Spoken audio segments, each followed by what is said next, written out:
आखिर कैसे जर्मनी में रहने वाले इस गरीब लड़के ने दुनिया की सबसे लग्जरी कारों में से एक मर्सिडीज बेंज की शुरुआत किया और इस लड़के ने दुनिया की पहली पेट्रोल से चलने वाली कार का भी इन्वेंशन किया। और जब ये 2 साल का था तब उसका बाप मर गया और इसकी माँ ने उसे बहुत मेहनत से पाला और इसके दोस्त ने उसे बिजनेस में धोखा दे दिया। और ऐसे कई मुसीबतों के बावजूद इसने सदी की सबसे लग्जरी कार मर्सिडीज बेंज बनाया और ये लड़का है कार्ल बेंज। इस कहानी की शुरुआत होती है जर्मनी में, जहां 25 नवंबर 1844 में कार्ल बेंज का जन्म हुआ था और इनके पिता एक लोकोमोटिव ड्राइवर थे और उनकी मां एक हाउसवाइफ थी। जब कार्ल बेंज 2 साल के थे तब उनके पिता की डेथ हो गई और उनकी मां ने अलग अलग जगह पर काम करके उन्हें पाला और उनकी पढ़ाई करवाई और कार्ल ने बहुत मन लगा के पढ़ाई किया। 15 साल की उम्र में इन्होंने मैकेनिकल इंजीनियर एग्जाम को क्वालिफाई कर लिया और इन्होंने कार्ल्स रटल पॉलिटेक्निकल स्कूल में एडमिशन लिया और इंजीनियरिंग कंप्लीट करने के बाद इन्होंने कई अलग अलग जगहों पर काम किया और आखिर में एक लोहे के कंपनी में काम किया। और काम करते करते कार्ल को एक चीज समझ में आया कि आगे चलकर घोड़ा गाड़ी नहीं होगा बल्कि ऐसे गाड़ी होंगे जो खुद ब खुद चलेगी। और जब ये बात वो अपने दोस्तों को बोलते थे तो उनके दोस्त उन पर हंसा करते थे और कहते थे कि तुम जागते हुए सपने देख रहे हो। लेकिन कार्ल को इन बातों की कोई परवाह नहीं थी और 27 साल की एज में कार्ल बेंज ने नौकरी छोड़ दिया और कार्ल ने एक मैकेनिक जिसका नाम अगस्ट रिटर था उसके साथ पार्टनरशिप में एक लोहे की फैक्ट्री खोला। और अपने फ्री टाइम में कार्ल ऐसे ही कार बनाने में लगे रहते थे जो खुद ब खुद चले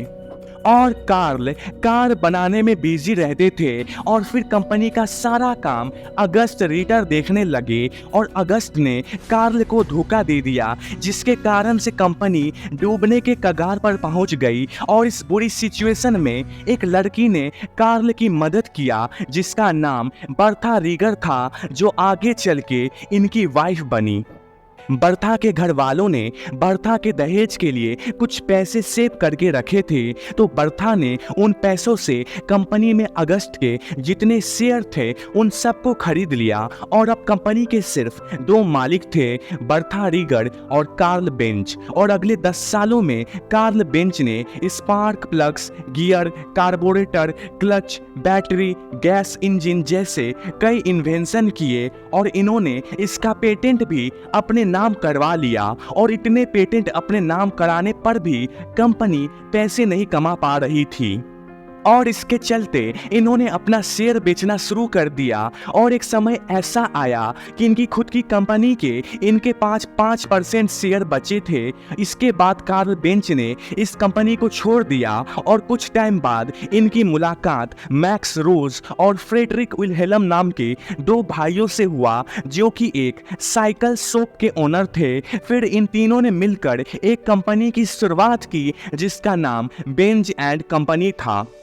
और 1885 में इन्होंने पहली 3 पहिया साइकिल बना दिया जो कि गैसोलीन से चलती थी और इसका नाम बेंज पेटेंट मोटर वैगन रखा गया। और कार्ल ने इसका पेटेंट भी अपने नाम करा लिया और व्हीकल की maximum speed 16 kilometre per hour थी। और इस कार में एक प्रॉब्लम थी कि इसे कंट्रोल करना काफ़ी मुश्किल था, इसलिए जब इसे पहली बार डेमोन्स्ट्रेट किया गया तो ये दीवार से टकरा गई और लोगों ने कार्ल बेंज का खूब मजाक उड़ाया और लोगों में ये डर बैठ गया कि गैसोलीन से चलने वाली इस कार में कहीं सफ़र करते हुए ये फट ना जाए, जिस कारण से इस कार के काफ़ी कम यूनिट बिके और प्रोडक्ट को खास सफलता नहीं मिल पाई। इसके बाद भी कार्ल ने हार नहीं माना और इस व्हीकल को और बेहतर बनाने में लग गए और 1889 में इन्होंने इस व्हीकल का मॉडल 2 बना लिया और इसी साल मॉडल 3 भी बना लिया। और पहले डेमोन्स्ट्रेट में जो हादसे हुए थे कार्ल वो भूल नहीं पाए, इसलिए कार्ल ने इस मॉडल का पब्लिसिटी नहीं किया। लेकिन कार्ल की वाइफ बर्था को इस मॉडल पर भरोसा था और उन्हें लगता था कि ये मॉडल हर मामले में बेहतर है और इसे डेमोन्स्ट्रेट करना ही चाहिए। इसलिए एक सुबह बर्था ने अपने 2 बच्चों के साथ इस व्हीकल पर बैठकर अपनी मां से मिलने चली गई और यही 107 किलोमीटर की जर्नी थी जिसने पूरे ऑटोमोबाइल इंडस्ट्री को बदल कर रख दिया।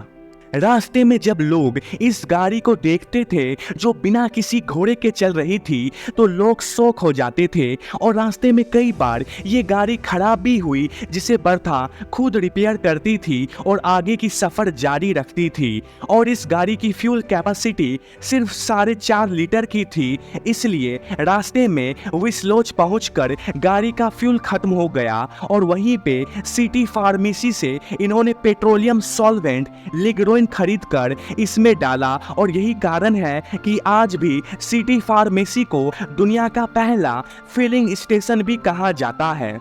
और इस सफ़र को पूरा करने में बर्था को 12 घंटे का समय लगा और इस सफ़र के दौरान बर्था को गाड़ी के कई प्रॉब्लम के बारे में पता चला जिसे बाद में बर्था ने कार्ल को बताया, जिसके बाद कार्ल ने इस प्रॉब्लम को सॉल्व किया और गाड़ी को और भी इम्प्रूव किया और बर्था का ये सफ़र इतना पॉपुलर हुआ कि दूर दूर से लोग इस कार को देखने आते थे और इस पॉपुलैरिटी के चलते कंपनी के इंटरनल कंबशन इंजन भी खूब बिके।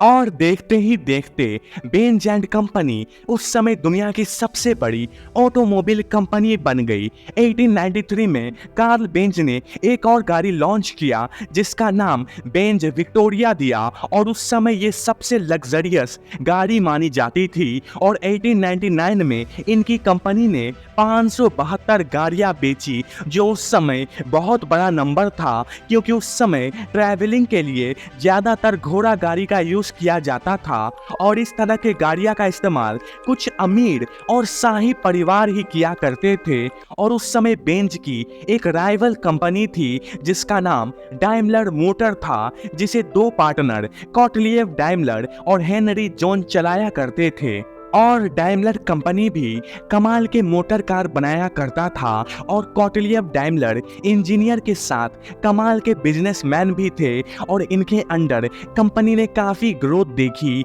और मार्च 1901 में इन्होंने मर्सिडीज 35 HP लॉन्च किया और उस समय ये कार काफ़ी पॉपुलर हुआ। और उस समय कार्ल की बेंज कंपनी और डाइमलर कंपनी दोनों एक पे एक नए कार लॉन्च करते थे। और फिर आया साल 1914 और इस साल वर्ल्ड वार 1 शुरू हो गया जिसके कारण से दोनों कंपनी के सेल्स पूरी तरह से गिर गए और दोनों कंपनी को काफ़ी लॉस का सामना करना पड़ा।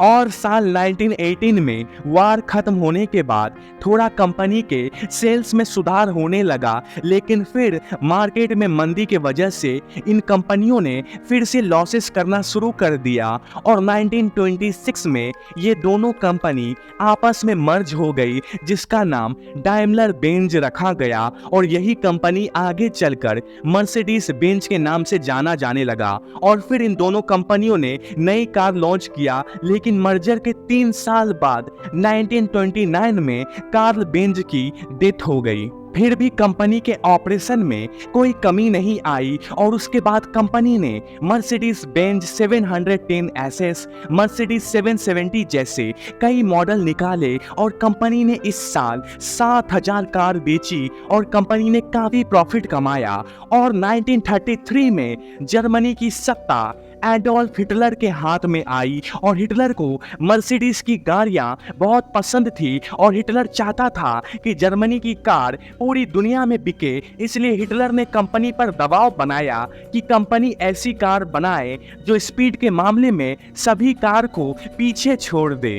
और हिटलर के दबाव में कंपनी ने ऐसा ही किया और 1934 से लेकर 1939 के बीच में जितने भी रेस हुए उसमें मर्सिडीज की गाड़ियां ही जीती। और 1939 में वर्ल्ड वार 2 शुरू हो गया। फिर हिटलर के दबाव में कंपनी को मिलिट्री व्हीकल्स, ट्रक्स बनाना पड़ा और वर्ल्ड वार में वर्कर की कमी होने लगी। फिर कंपनी ने 63,000 यहूदी कैदियों से काम कराया जिसे हिटलर ने कैद किया था। और ये वार जर्मनी हार गया और इस युद्ध में मर्सिडीज के कई प्लांट पर भी बम गिराया गया और साथ ही मर्सिडीज के सेल्स भी पूरी तरह से गिर गए और 63,000 यहूदी कैदियों से काम कराने के लिए मर्सिडीज को काफ़ी क्रिटिसाइज किया गया और इसी कारण से जर्मनी के अलावा मर्सिडीज के जितने भी प्लांट बाहर के देशों में थे उन सब को मर्सिडीज से छीन लिया गया और फिर मर्सिडीज का बुरा वक्त शुरू हो गया। इसके बाद भी मर्सिडीज ने हार नहीं माना और फिर से कंपनी ने एक नई शुरुआत किया और अब कंपनी एम्बुलेंस और पुलिस के लिए कार मैन्युफैक्चर करने लगी। उसके बाद company Mercedes Benz W120, 121, Mercedes Benz 180 and 190 जैसे कई एडवांस कार लॉन्च किया और फिर से मर्सिडीज पूरी दुनिया में पॉपुलर होने लगा और 1995 में मर्सिडीज ने इंडिया में पहला कार लॉन्च किया और मर्सिडीज अभी अमीरों के लिए एक स्टेटस सिंबल है और 2023 में मर्सिडीज ने पूरी दुनिया में 25 लाख कार बेची थी और इससे कंपनी ने $166 बिलियन का रेवेन्यू किया था। और मर्सिडीज की ये सक्सेस स्टोरी अगर आपको पसंद आया हो तो वीडियो को लाइक करना और नेक्स्ट वीडियो आप किस टॉपिक पर देखना चाहते हो कमेंट बॉक्स में बताना। मिलते हैं नेक्स्ट वीडियो में।